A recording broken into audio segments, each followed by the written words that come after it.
బీసీలకు ఒక deputy chief minister ఇవ్వచ్చు, 2 డిప్యూటీ సీఎంలు పెట్టి బీసీలకు ఒకళ్ళకి ఇవ్వచ్చు. 42% రిజర్వేషన్ ఇంప్లిమెంట్ చేయలేకపోయారు కాబట్టి.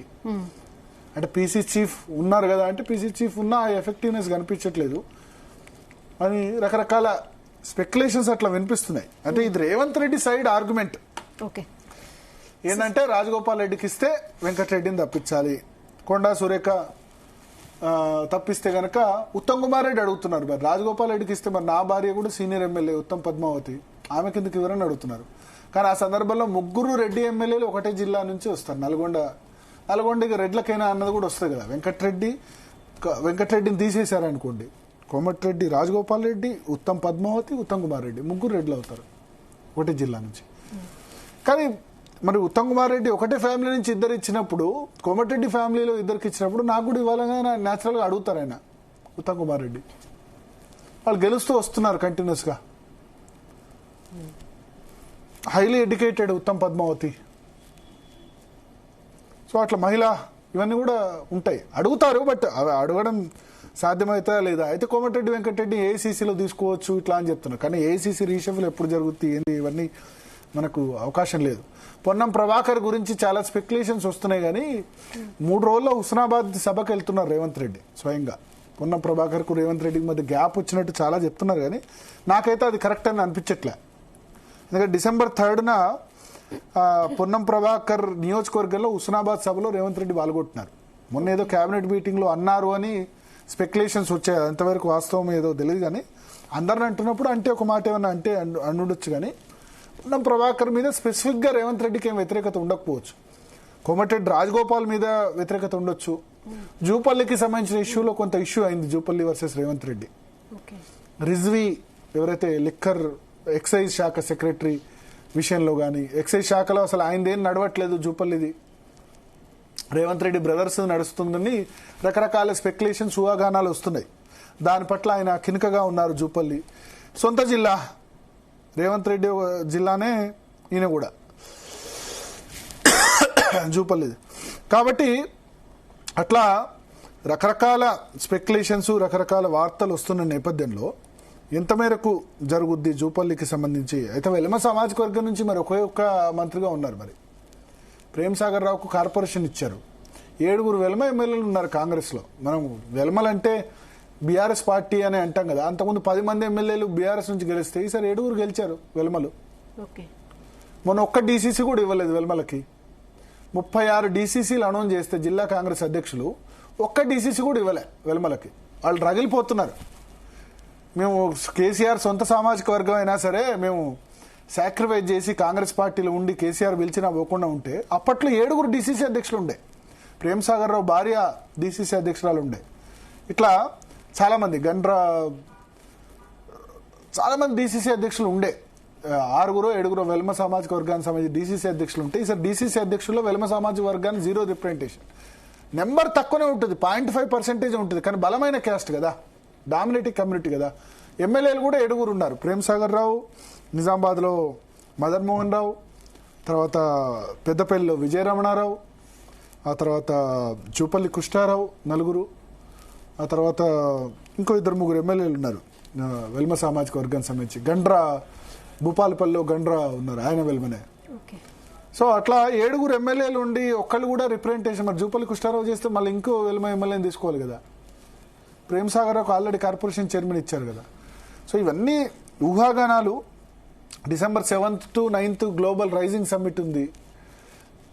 కానీ రేవంత్ రెడ్డికి అయితే ఇప్పుడు కాకపోయినా ఇంకా 2-3 నెలల్లో అయినా సొంత టీం పెట్టుకోవాలని అయితే ఉంటుంది. అందుకు హైకమాండ్ పర్మిషన్ ఇస్తుందా లేదా అన్నది ఇంపార్టెంట్. అంటే కర్ణాటక దాంతో ఆల్రెడీ సఫర్ అవుతున్నారు. డీకే శివకుమార్ వర్సెస్ సిద్ధరామయ్య రోజు పంచాయతీ నడుస్తున్న నేపథ్యంలో ఎంత మేరకు దాని విషయంలో ముందుకు వెళ్తారు, హైకమాండ్ గ్రీన్ సిగ్నల్ ఇస్తుంది. కర్ణాటకలో అక్కడ ముఖ్యమంత్రి నేను మారా అని సిద్ధరామయ్య మారా అని చేస్తున్నాడు. 2.5 సంవత్సరాలు అగ్రిమెంట్, 2.5 సంవత్సరాలు సిద్ధరామయ్య, 2.5 సంవత్సరాలు డీకే శివకుమార్. 2.5 సంవత్సరాలు అయిన తర్వాత నేను మారా 5 సంవత్సరాలు ఉంటా అంటున్నాడు సిద్ధరామయ్య. ఆయన వీకేద్దామంటే ఎమ్మెల్యేలంతా ఆయన చోట్ల ఉన్నారు. ప్రజల్లో పాపులర్ సిద్ధరామయ్య, పార్టీకి loyalist DK Shivakumar, హైకమాండ్కి loyalist DK Shivakumar. అక్కడ ఏం చేయాలో అర్థం కావట్లే. ఇందులో ఖర్గే తన కుమారుడిని ఎంకరేజ్ చేయాలి అని ఆయన ప్రయత్నం చేస్తున్నారు.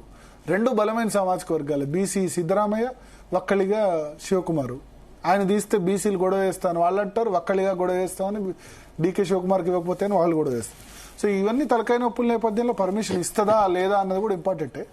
కానీ ఇవాళ కాకపోయినా రేపైనా ఎప్పటికైనా జరగక తప్పదు కదా. సో రేవంత్ రెడ్డి ఇదే రైట్ టైం అనుకుంటారు రీషఫుల్ చేసేందుకు. ఎందుకంటే ఆయనకు మొన్న జూబ్లీ హిల్స్ విక్టరీతో 1000 ఏనుగుల బలం వచ్చింది కాబట్టి ఈ సమయంలో ఏం చేసినా నడుస్తుంది. వీక్గా ఉన్నాడు అనుకోండి, రేవంత్ రెడ్డి వీక్గా ఉన్నప్పుడు విమర్శలు చేస్తారు. ఇప్పుడు మొన్న 3 మంత్రివర్గ విస్తరణలో తీసుకుంటే పెద్దగా వెంకటరెడ్డి ఒక్కడి నుంచి రాజగోపాల్ రెడ్డి ఒక్కడి నుంచి ప్రతిఘటన వచ్చింది కానీ మిగతా వాళ్ళు రాలేదు. అదృష్టం ఏంటంటే ఎక్కువ మంది కొత్త ఎమ్మెల్యేలు ఉన్నారు, యంగ్ ఎమ్మెల్యేస్ ఉన్నారు, రెడ్డి ఎమ్మెల్యేసే ఎక్కువ ఉన్నారు. బీసీ ఎమ్మెల్యేలు 7 ఉన్నారు. 7లో 3కి అవకాశం దొరికింది. ఇంకా 4 ఉన్నారు అవకాశం దొరకని వాళ్ళు. ఆది శ్రీనివాస్, తర్వాత షాద్నగర్లో ఈళ్ళ శంకరయ్య, మహబూబ్నగర్లో ఆల్రెడీ 3 మంత్రులు అయిపోయినారు, మఖాన్ సింగ్ రాజ్ ఠాకూర్, తర్వాత నారాయణ ఖేడ్ ఎమ్మెల్యే కూడా సంజీవ్ రెడ్డి కూడా బీసీ. ఇట్లా ఒక 4 మాత్రం అవకాశం దొరకలేదు. ఆ 4లో ఎవరో ఒకళ్ళకి ఇవ్వాలి. విజయశాంతి పేరు కూడా స్పెక్యులేషన్ వినిపిస్తుంది, ఆమె బీసీఏ. సో ఇప్పుడు బయట ఉన్నవాళ్ళు చాలా గట్టిగా అంటే మల్రెడ్డి రంగారెడ్డి, కోమటిరెడ్డి, రాజగోపాల్ రెడ్డి, వీళ్ళిద్దరిట్లో కూడా ఎవరో ఒకళ్ళకే వస్తుంది. ఇద్దరికైతే రాదు. ఎందుకంటే రెడ్లు 6 అవుతారు. అంటే 6కి ఇవ్వకూడదా అంటే గతంలో కేసీఆర్ క్యాబినెట్ లో ఉండే 18 మందిలో 6 రెడ్లు ఉండే. కానీ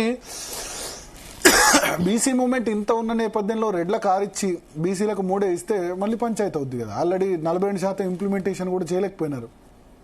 దాని బదులు ఒక బీసీకి డిప్యూటీ సీఎం ఇచ్చినా ఇవ్వచ్చు పొన్నం ప్రభాకర్కి, లేదా ఎమ్మెల్సీ ఉన్న మహేష్ కుమార్ గౌడ్ను కూడా మంత్రివర్గంలోకి తీసుకోవచ్చు. పీసీసీ ప్రెసిడెంట్ వేరే వాళ్ళకి ఇవ్వచ్చు. శ్రీధర్ బాబు పేరు వినిపిస్తుంది పీసీసీ ప్రెసిడెంట్గా.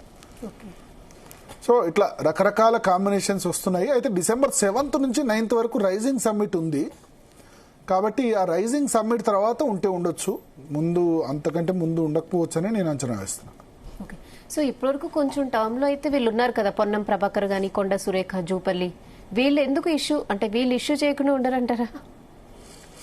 డెఫినెట్ గా మంత్రివర్గం నుంచి ఎవరన్నా తీసేస్తే వాళ్ళు ఇష్యూ చేయకుండా ఎందుకుంటారు? చేస్తారు ఇష్యూ, కానీ ప్రిపేర్ కావాలి కదా. చేస్తారు, ఖాళీగా ఏమి ఉండరు. కాంగ్రెస్ లో మంత్రివర్గం నుంచి తీసేస్తే వాళ్ళు డెఫినెట్ గా ఇష్యూ క్రియేట్ చేస్తారు.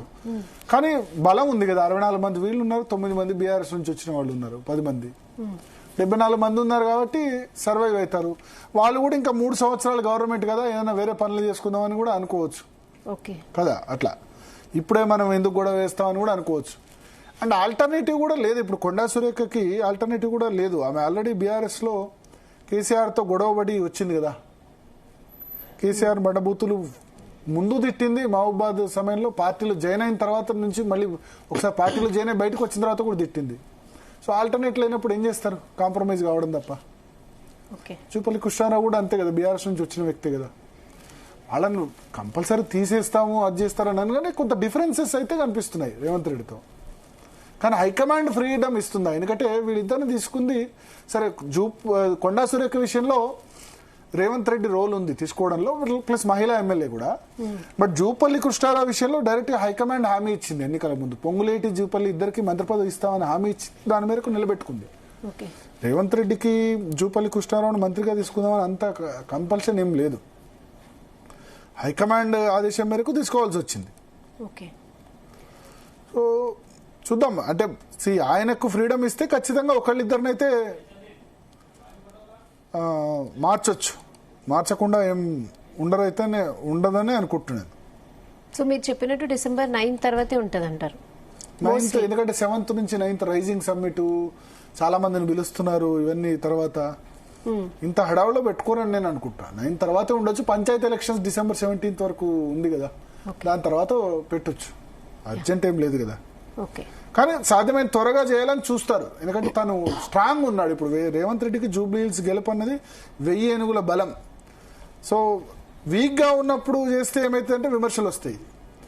వైఎస్ రాజశేఖర రెడ్డి 2009లో చాలా స్ట్రాంగ్ గా ఉండి రెండోసారి అధికారంలోకి వచ్చిన వెంటనే జానారెడ్డికి మంత్రి పదవి ఇవ్వలేదు, జేసీ దివాకర్ రెడ్డికి ఇవ్వలేదు. హెవీ వెయిట్స్ ఏమన్నారు? వాళ్ళు మూసుకొని కూర్చున్నారు అంతే కదా, ఏం మాట్లాడలేకపోయారు. జానారెడ్డి, జేసీ దివాకర్ రెడ్డి ఇద్దరిని మంత్రివర్గంలో తప్పించాట రాజశేఖర రెడ్డి. ఏం అనలే, ఒక మాట కూడా అనలేకపోయారు. ఎందుకంటే బలం రాజశేఖర రెడ్డి ఏదంటే జరుగుతుంది. సెకండ్ టైం 33 రాజశేఖర రెడ్డి వల్ల 33 ఎంపీ సీట్ల వల్ల అక్కడ యూపీఏ గవర్నమెంట్ మళ్ళీ వచ్చింది. సోనియా గాంధీ కూడా ఎవరు ఏం కాదని పరిస్థితి కదా. సో ఇప్పుడు రేవంత్ రెడ్డి కూడా ఆ బలం కొంచెం జూబ్లీహిల్స్తో వచ్చింది కాబట్టి అది మళ్ళీ పంచాయతీ ఎలక్షన్లో రేపు ఎంపీటీసీ జెడ్పీటీసీ ఎలక్షన్ జరిగితే ఎట్లుంటుందో ఏందో రిజల్ట్ అది అయ్యే లోపే చేసుకుందామని చూస్తారు ఎవరైనా. మళ్ళీ నెక్స్ట్ ఎట్లా ఉంటుందో సిచ్యువేషన్ తెలియదు. ఇప్పుడైతే మంచి మెజార్టీ. తెల్లార వెళ్ళి రాహుల్ గాంధీని కలిశారు, నవీన్ యాదవ్ వెళ్ళి రాహుల్ గాంధీని. ఎందుకంటే బీహార్లో చాలా డిసప్పాయింటింగ్ రిజల్ట్, 60 పోటీ చేస్తే 6 వచ్చాయి. నవీన్ యాదవ్ని తీసుకెళ్లి రాహుల్ గాంధీకి పరిచయం చేశారు.